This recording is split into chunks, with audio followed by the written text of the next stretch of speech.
Hi, everyone, and welcome to another episode of the award-winning Legends of Sport podcast. I'm your host, Andy Bernstein. Our guest this week is the author of a terrific book titled The Last Original Ranger of New York. His name is Bryan Reilly, and it is a pleasure to have him on this episode.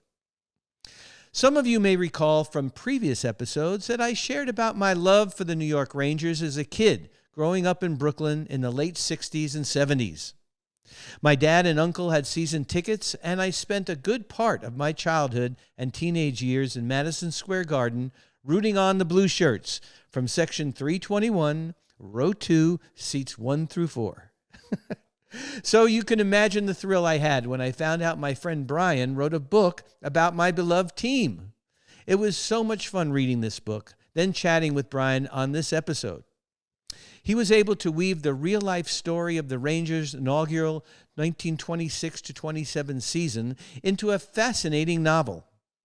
All the characters and personalities, plus the descriptive accounts of hockey and life in the 1920s, and so much more. You don't have to be a hockey fan or even a sports fan to enjoy this book. So enjoy this conversation with the author Bryan Reilly, and as always, I'll see you on the backside. Well, hello, Bryan Reilly. Welcome to the Legends of Sport podcast. Holy crap, man. I haven't seen you in ages. It's been a bit. So great to see you, buddy. You too. Bryan, I'm going to get right into it, man, because we got a lot to talk about. All right. All right. You and I crossed paths in our careers. You know, you were in the sports marketing, imaging, licensing business. Of course, I was a longtime photographer. Our paths crossed and we became friends. We have mutual friends. Then I kind of lost track of you for a while, my friend, over COVID, during COVID. And then all of a sudden, our good friend Carmen Romanelli said, "Did you get Bryan's book?" And I'm like, "What? Bryan who?" He said, "Bryan Reilly." And I said, "Bryan Reilly wrote a book?" Dude, not only did you write a book, but it is like, with all due respect to the other people I've had on who wrote books, this is like the book of the year for me because I loved it. So I'm going to hold it up. Hold up. Thank you. A little pub right here. The Last Original Ranger of New York. So all of that said, my friend, welcome. Good to see you.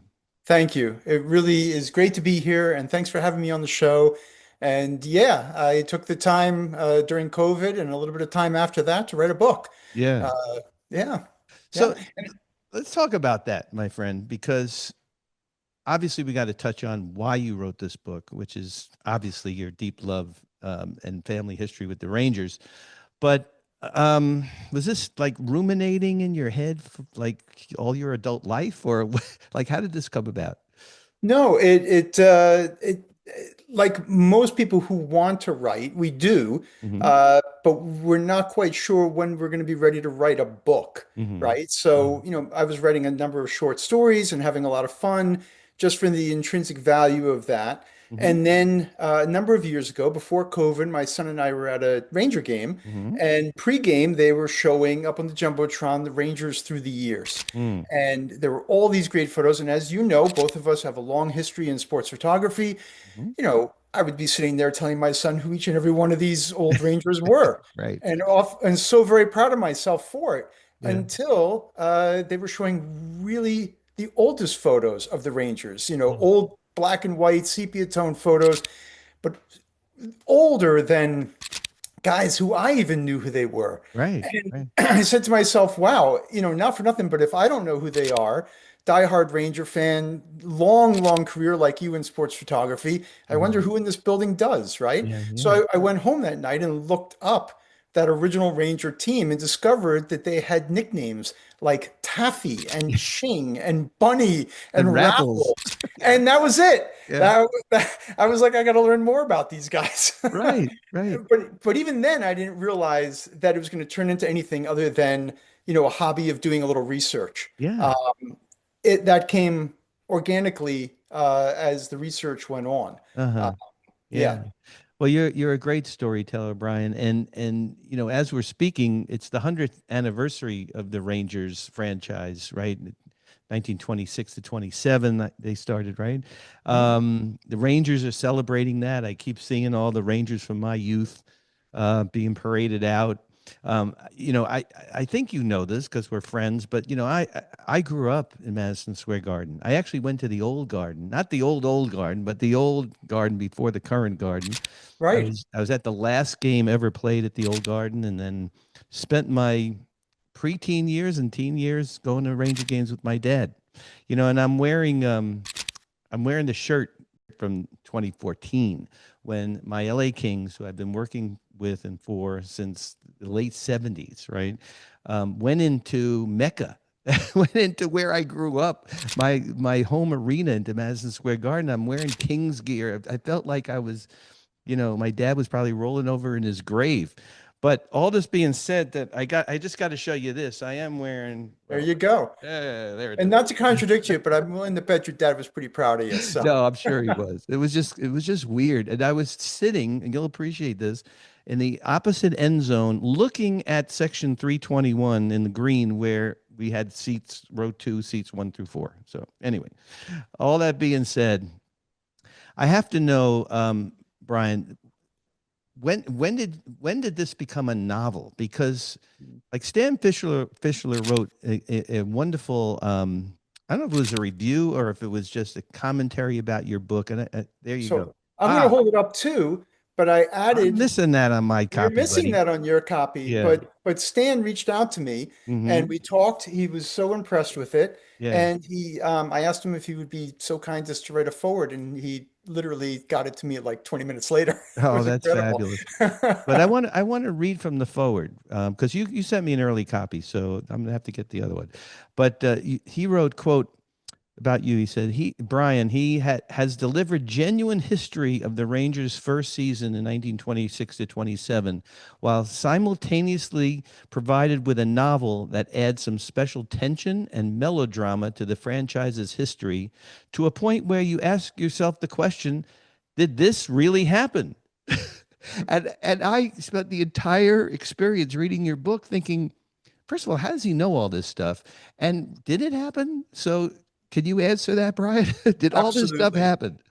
So, e- so everything that happened on the ice Mm-hmm. is with the players themselves. They're all real players, Yeah. and I tried very hard to get their personalities as close to right as I possibly could. Stan reached out to me. Mm-hmm. He had no idea how old I was, and he said to me, are you my age? Did you know Frankie Boucher? I knew Frankie. Frankie was my first boss. How did you get him so right? Right. And that was a real compliment to me because I really spent a long time trying to figure out who these guys were. Mm-hmm. Um, so that was a real gift Yeah. to me for Yeah. that. But Bryan, yeah. So Bryan, on that note, you got very detailed with stuff that happened on the ice. I mean, to the point of how goals were set up and scored, and who was on the ice at the time, and line changes and fights and all kinds of stuff and reactions. There was no video of that. There was no film, obviously no video, but there wasn't film. There aren't really people alive who could actually testify to what happened in 1926 or 7. So how did you know all that stuff? Sure. So when I first started doing my research, Andy, I started at the New York Public Library, Mm-hmm. and I found, I went back to find the original newspapers from 1926. They were all on microfilm, Mm-hmm. and what I discovered was is that I was the first person to open those canisters. They still had the original tape on them. The second thing I discovered was that in 1926 there was extraordinarily little written in the New York papers about hockey. The it was really in many cases no more than a paragraph or two, Mm-hmm. and I had the box scores, so I was able to go through those newspapers for the in-game action, or even about the players themselves. It really Mm-hmm. just wasn't covered with the depth that we would expect today. Um, so as I started thinking about creating a book out of this, because I knew the 100th anniversary was coming up, and I thought, wouldn't it be great to find a way to educate other Ranger fans and other hockey fans, uh, about the team's birth, Hmm.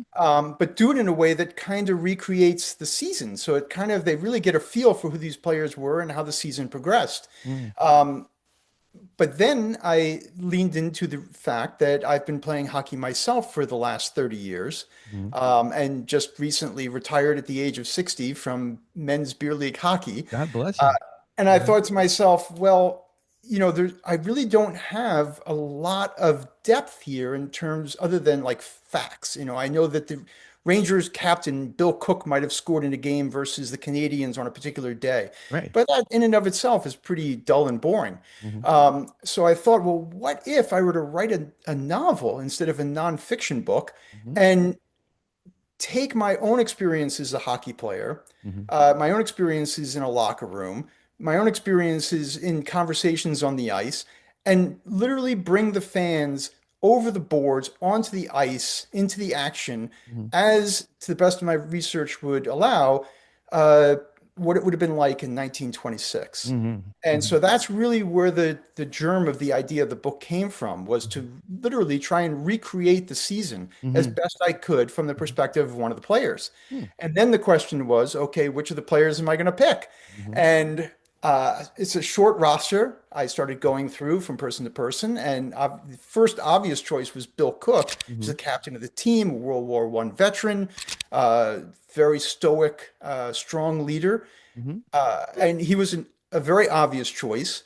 But then as I dug a little deeper, I found a guy that I had never heard of at all before, Murray Murdoch, and I almost dismissed him out of hand. And that would have been a mistake. Hmm. The first thing that jumped out at me that just caught my attention was that Murray was the only guy on the team that went to college. Hmm. And I'm glad I saw that because it just gave me pause to look at him a little more. Hmm.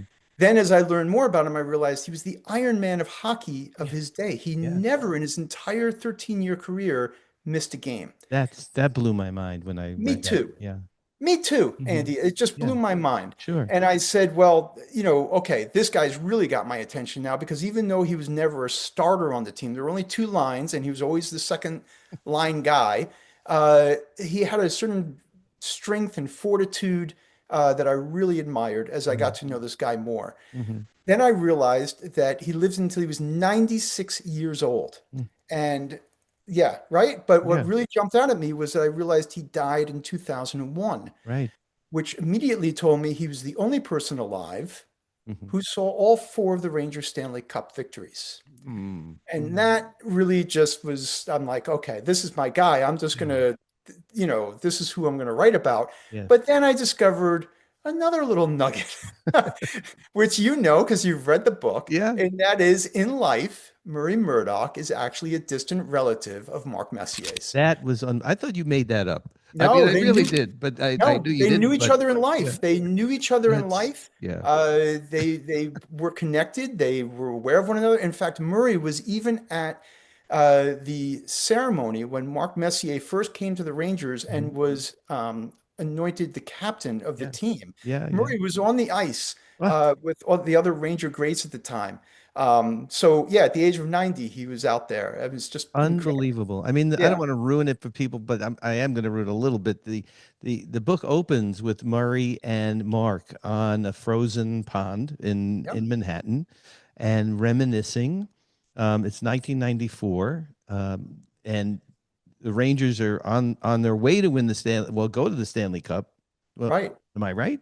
Yeah, Um, no, you're absolutely right. It's before the Rangers get to the playoffs. It's yeah. the season's still going on. Hmm.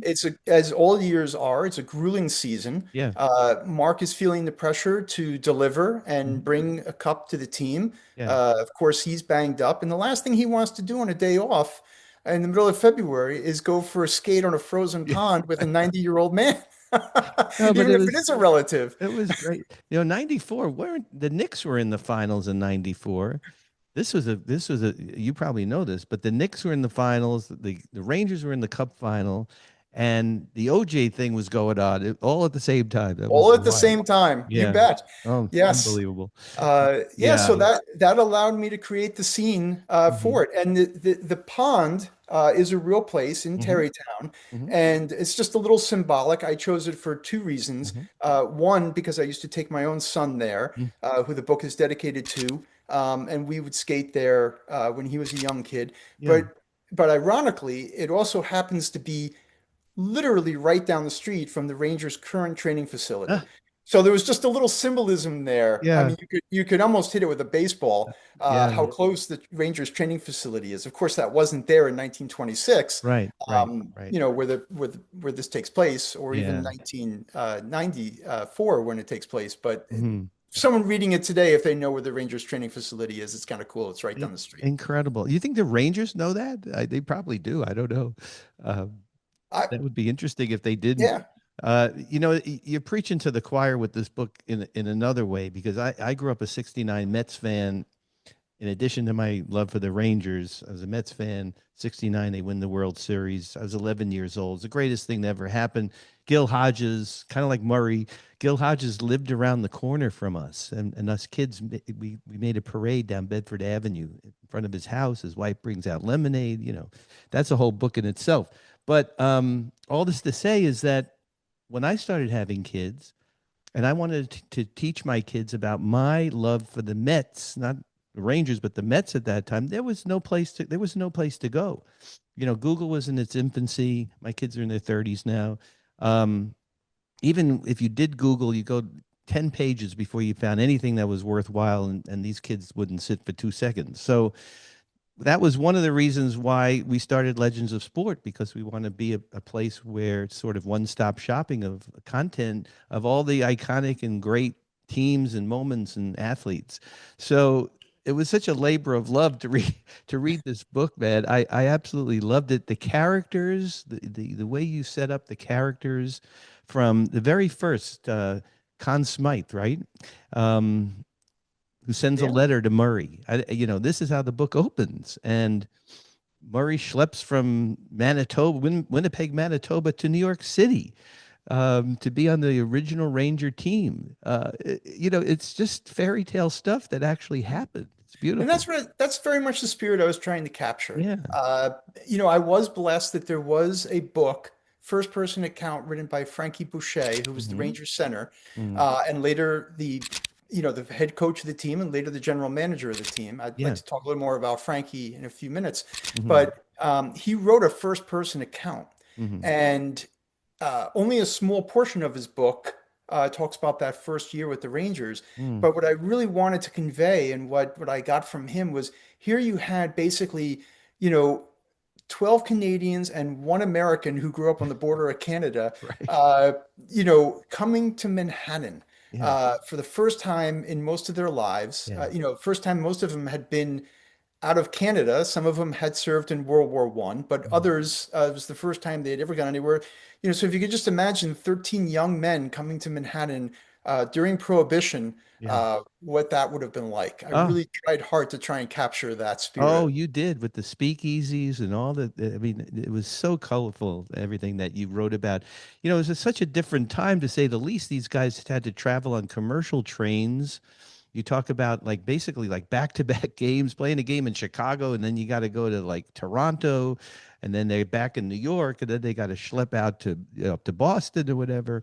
People What don't I found realize was it. that, but the train and the speakeasies gave me this wonderful tapestry to create these stories in, Yeah. right? I mean, Yeah. it was true that, for example, Lester Patrick, who became the Rangers head coach in Hmm. short order, he would hold team meetings in the men's In room the men's room. Yeah. on the train because it was the only private place that they could have Yeah. for these Yeah. 13 guys to get together Yeah. and talk strategy before they show up in Boston or Yeah. Toronto. Yeah. It was just, when I found that out that that really happened, Yeah. I was like, well, this is great. Oh, You can just unbelievable. imagine the line of guys out in the hall waiting to get into the bathroom. They're having a team meeting, and the team meeting was what? How many guys were totally on the total on the team? Like 12 Yeah, total? 12, 13 guys. I mean, it Yeah. was, at the time, it was literally only two lines, Yeah. three defensemen. Yeah. The Rangers were unique in that first part of the season where they carried two goalies. Right. I was Uh, going to comment about that. that was unusual. Yeah. And as the story progresses, Hmm. they whittle it down to one. Hmm. But yeah, it was a completely different game Yeah, sure. I back there. mean, And I tried to kind of capture that on the ice without getting too much into the into the weeds, Sure. for non-hockey readers, because I am very fortunate that a fair number of uh, people have picked up the book and acknowledged that they really didn't know anything about hockey Oh, before they for started sure. reading it. They just loved the story. The story is great. I mean, the equipment guy, the train, I don't even know if he's a trainer. Equipment guy is sewing guys up like on the bench. It was insane. Murray's playing with skates that were what, like 20 years old. The fact that there was like really just one line. You go to a game now, if those guys are on the ice for more than 90 seconds as a line, A long shift. people start yelling. Um, Absolutely. and two defensemen and no red line at the time, right? Right. It was a So lot more of a, stay-at-home defense. yeah, There was technically no forward passing in the offensive right. zone. That There's a blew me away too. lot of Yes. really weird things that we just take for granted now. Yeah. But it was still hockey, and but I wanted to, as best I could, Hmm. recreate the game as it was in 1926, which, as I Yeah. depict, was a considerably violent sport. Hmm. There's Hmm. certainly a fair amount of blood that gets spilled in my Sure. novel, and a fair number of scenes of lips being split and teeth being knocked out. Yeah. Yeah. And But it's also a beautiful love story between Murray and Marie and a couple of other players who, have wives and they yes, start having children. And the leadership that Lester Patrick showed, and a couple of things I didn't realize, quite frankly, Brian. I didn't know that there was another team in New York when the Rangers came into the league in yeah. 1926, the New York Americans, and they actually shared the rink with them. And they were actually in the Garden a year before the Rangers. That's crazy. So, Yeah. and that's really what I wanted to kind of give Ranger fans was this base of knowledge that I didn't know this. I Hmm. consider myself a hockey historian. Yeah. And I did not know that the New York Americans were there a year before. They were owned by a bootlegger. Big Bill Dwyer was a real Right. person. I had a lot of fun with him in the book as well. Yeah. And, you know, I just wanted Ranger fans to know how the team came about and to have some understanding of why the Rangers still exist 100 years later Yeah. Yeah. and so many of the other teams that the Rangers played in 1926 Hmm. haven't. And Yeah. it's not because they were in New York, because there was another team right there in New York City in Madison Square Garden. Why did the Rangers survive and the Americans didn't? Yeah. And the conclusion that I came to, it was because of the people that built the Hmm. team, the foundation, Hmm. the players on that team. And I wanted Ranger fans to get to know those original Rangers in a way that they don't really even know current players today. Yeah. You know, Yeah. And they were successful right out of the gate, right? I mean, they won yeah, the cup in 1928, so they this is won the it the second following year. year in Yeah. very dramatic fashion, Right. which is a great way. It was fantastic for me. I was, I when I started the book, I really wanted to keep it to just the first season, Uh, but any Ranger fan that knows how they won mhm. the Stanley Cup in only their second year, Yeah. uh, there was no way I couldn't find a way Yeah. to Talk get about that that because that was inserted into the fascinating. book. Yeah, that was great. Talk about that Stanley Cup year and how that all came together. How did they Yeah. do that? The second year, Yeah, the second year. well, fortunately, the team largely stayed together, Hmm. and the leadership on that team was spectacular, Hmm. led by Bill Cook and Ching Johnson. And then when they got to the Stanley Cup, their goalie Hmm. suffers a horrific injury to his eye, Hmm. and he is literally, while the game is on pause, he's rushed off to the hospital to save his life. Hmm. And the Rangers don't have a backup goalie. Right. And everyone, including the commissioner of the league, is trying to figure out what are we going to do? How is Yeah. this going to continue? And of course, the team they were playing against is saying, well, they're going to have to play without anybody. Yeah. Are they going to And forfeit or whatever? Yeah. yeah, Hmm. and the team comes together and they have sort of a little closed door meeting, and they decide that their head coach Lester Patrick is going to put on the pads Unbelievable. and get in the net Yeah. at his advanced age with silver hair, without a mask, and he's going to play goalie, and he won. Unbelievable. I mean, really, truly unbelievable. As I was reading that, I was thinking about the Vegas Golden Knights, and they won the cup in their what, sixth season or something. And everybody made such a big deal of it. Expansion team, they're going to win the cup. In the sixth year. What? And the Rangers won it the second year. Like, Yeah. did anybody realize that? No, It's and then they crazy. won again with many of those same guys just a few Hmm. years later. So that was Hmm. one of the things that caught Yeah. me. You know, you talked before about how you were in the garden looking up and seeing your old seats. Hmm. What I realized was when I'm in the garden, I look up and I see the rafters, and none of the guys, not one of them, that I write about in my book are hanging with their numbers retired in the garden. Yeah. No one in the garden knows who these people were. Mm. And I find that to be almost inconceivable because Yeah. once you Yeah. realize that five of these guys on the team won two Stanley Cups with the Rangers Hmm. and they're in the Hockey Hall of Fame, Yeah. what Yeah. possible reason could you have for not having them, their banners hanging from the rafters? I mean, there's no one hanging from the It rafters makes who's no won sense. more than one Stanley Cup with the Yeah. Rangers. So Um, yeah, it's weird. It's funny because I was in Toronto somewhat recently, and I sent you photos from the Rangers exhibit at the Hockey Hall of Fame where they're honored. Those guys, the same guys I was yeah, reading about in your book. It was so weird at the same time that that happened. But it's interesting because the Lakers for years, not that they discounted or just didn't care, but they just didn't recognize the Minneapolis championships. And finally, they put a banner up. They retired George Mikan's number 99. Then they put a banner up with all, I don't know how many they won, five or six or whatever, which is right next to the LA Laker banners, which is a beautiful thing. Maybe the Rangers, who knows? I mean, 100th anniversary would have been the time to do it.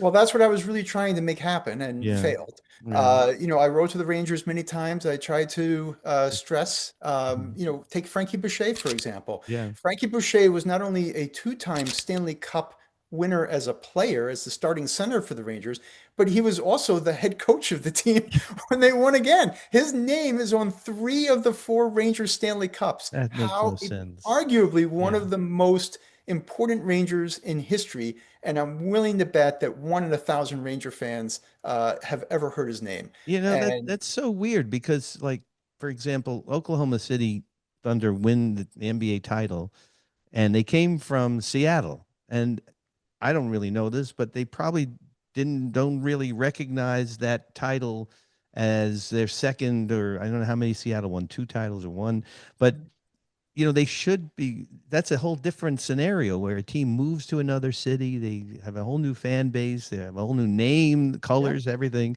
But you're talking about the Broadway blue shirts, yeah. the Rangers from the original days, It right? would be like us not acknowledging the all-time great Yankees. Yeah, that makes no You sense. know, I just can't understand why, especially during this 100th anniversary, Yeah. they weren't recognized more. The Rangers tried to do something early in the year, and I thought Hmm. it was disappointingly inadequate. Uh, You yeah. know, Sorry to hear but that. I really wanted this year to be a year where Ranger fans walked away knowing who Bill and Bunny Cook, you know, Yeah. brothers that were on the Exactly. original team. I wanted Yeah. them to know who Ching Johnson was. I wanted them to know that Taffy Abel was not only the first American player in the NHL Hmm. who played with the Rangers, Hmm. but true fact, he went his entire career without telling anybody, and it was only until well after he retired that he almost confessed that he was Native American. Yeah. His Yeah. Yeah. I mean, Yeah. I mean, this is decades before Jackie Robinson broke Yeah. the color barrier. Right. The Rangers have something unbelievably proud of Yeah. that they could embrace, Yeah. and it Mhm. just doesn't get the attention. It's their old sepia photos, man. Nobody Yeah, it cares, I doesn't guess. really doesn't. I wish my dear friend and my dad's dear friend Glenn Sather was still at the Rangers. He retired. He's out in sunshine Alberta, enjoying life. But Glenn, I could have brought this whole thing to Glenn, and he probably would have made it happen because he was a pretty powerful guy there for a long time. He sure was. But Brian, there's so many threads. You bring up is a racial undertone. With that whole Native American narrative, and then the love story, and of course the history of the game. And the fact that you talked about the different fan bases that when they would go into certain buildings and how the fans reacted, and I saw that my whole career, obviously. Yeah. Um, did you get any reaction from Mark Messier on this book? Did Well, he? Mark was, I kept Mark, and through his agent, I Uh-huh. kept Mark abreast. Once I Yeah. started, really getting into it, and I Hmm. realized that Mark was going to be a character in the book, Yeah. I wanted to make sure that they were in the loop Hmm. and okay with it. Hmm. So I did send them the final draft Hmm. before I went to press, make sure that we got a green light on that. Yeah. I didn't get as much input from Mark as I would have liked. I was hoping to really have that sort of one-on-one over a beer and talk about Murray and Yeah. that sort of thing. But I hope that my imagination filled in the blanks in Oh, it was meaningful beautiful. ways. Yeah. Yeah, it was Yeah. beautiful, and he sort of completed the narrative, because they went on to win the cup that year after what Yeah. 54 years or whatever it Yeah, was. Yeah. 54 years. And so, Um, I mean, yeah. that's one of the things to me is that, I mean, when we think about Marc Messier, who I consider, like as far as hockey heroes Yeah. go, right at the top of my uh, Right. right? Hmm. The fact that he has a lineage that dates back literally to the Rangers' very first game, Mm. I just thought was a fantastic Well, connection to make. I mean, if that doesn't, he's already solidified his history at the Rangers already solidified. This would yeah. only take it to another level. Yeah. Um, Yeah, for but you sure. had touched on the racial stuff before. One Hmm. of the other things that I thought was amazing, which of course never happened today, Hmm. is that the Rangers in that first year in 1926 were worried about selling tickets Hmm. and appealing to different ethnic groups in Manhattan. Hmm. And so imagine this, it's a true story. The Rangers PR guys change the names of two of the players without their permission. Right.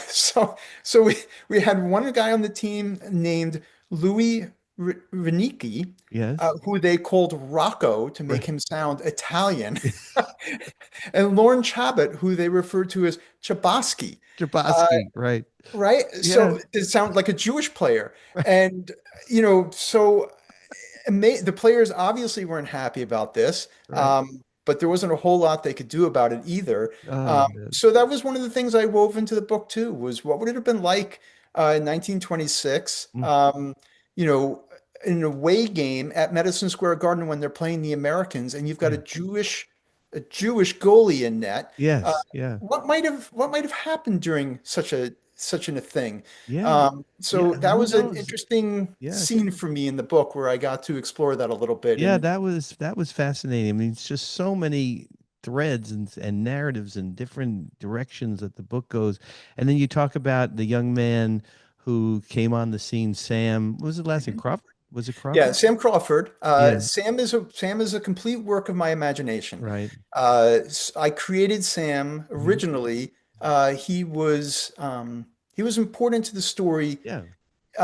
for many reasons, but in the beginning part of the story, what I was trying to do, I was struggling to figure out how to convey to the reader what hockey was like in 1926. Hmm. So I had it in my head that if I kind of took a 15, 16-year-old young man, but gave him today's hockey skills, so Mm. he would be a prodigy back then, and made Hmm. him the water boy, um, and the players were watching this young kid Yeah. skate around so gracefully, so Hmm. powerfully, that it might create a little bit of a contrast and allow the reader to appreciate what the game was like back then and how it's Hmm. evolved today. That Yeah. was my goal. Yeah. Whether or not I was successful at that and people just loved the character of Sam for what he was, Yeah. but that Yeah. was my original reason for creating him. Yeah, Um, I love yeah. that character.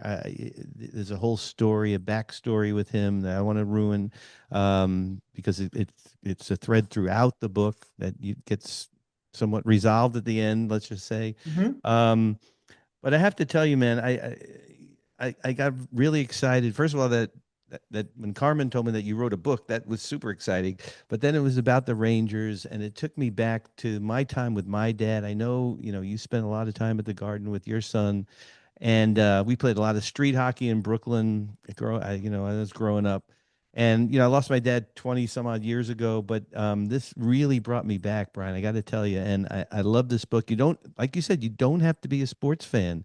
It helps, Mhm. but you don't have to be a hockey fan. You can be a Nope. sports fan. You can love a great narrative. And I probably would have put the word novel in quotes. That's just me. I'm just saying on the cover. No. It's a beautiful, beautiful book, my friend. And congratulations. Thank you for taking the time, first Oh, of thanks all, for having me. for writing Thank, it, but also for showing up and talking about it on the podcast. So thank you, man. thank you.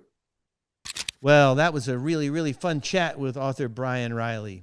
His book is terrific, and you'll enjoy it, folks, whether you're a hockey fan or a sports fan or not. It's really hard to believe that this is Bryan's first novel. Great job, Bryan. Like I said, folks, the New York Rangers are near and dear to my heart. I saw so many games with my dad and my uncle going back to before what we like to call, quote, the New Garden, which, of course, is the MSG we know today between 7th and 8th Avenues from 31st to 33rd Streets. But my history goes back to the Old Garden, which was located on 8th Avenue between 49th and 50th Streets. One of my prized possessions is a slat from the seat back from the very last game and event played at the Old Garden. Fans attending that game between the Rangers and Red Wings on February 11th, 1968, were encouraged to bring tools of any kind to take whatever they could home, bolted down or not. I guess it was less for them to demolish. I don't know. But it was crazy, folks. 4 or 5 minutes left in the game. You hear jackhammering and people demolishing and taking stuff. And then the game ended and it was a free-for-all. I mean, everything that could be taken out of that building was taken, including chunks of the blue line and the goal line and the emblem in the middle. It was insane. So my dad, being my dad, brought his toolbox, and we were able to come home with an exit sign, which is pretty cool, and this piece of memorabilia from our seat located in section 315, row B, seat 9. A great memory and something I'll cherish forever. Thanks as always to our editors Sean Gosser and Addison Shao. And thanks everyone for joining us for this episode of the podcast. You know how thankful we are to all of our loyal followers. Please tell all your friends to subscribe to our YouTube channel, Legends of Sport, and our Instagram at Legends of Sport, and of course my photography on Instagram at ADB Photo Inc. Please check out our discount link in our social media to our friends at Mugsy. We absolutely 100% love Mugsy's clothes. And the discount link to our friends at You Should, the best way you should protect your skin for work, play, and everyday life. Thanks again, folks. We'll be back next week for another great episode of the Legends of Sport podcast.